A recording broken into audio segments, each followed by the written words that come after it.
Tuelekee kaunti namba 31. Wakazi wa eneo la Kabiru huko Nanyuki, Laikipia wamelalamikia shughuli za uchimbaji wa kokoto zinazoendelea karibu na nyumba zao, wakisema zimesababisha hasara kubwa.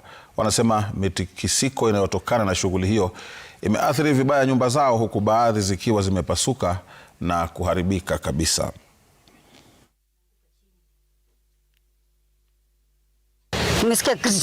Unasikia nyumba mzima ni kama ardhi yote inatetemeka.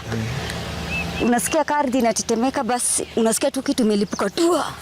Sasa ndio unakuta hata manyumba zote zina crack, unaona wengine hata ardhi inapasuka side tu, kama ni kitu kama shamba zinamwagika hivyo tu. Ni manyumba mingi tu zimeharibika hata huko.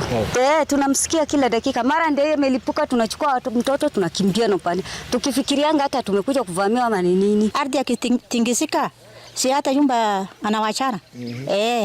Hiyo barudi yake akiweka chini, ardhi nzima inakuwa hivi.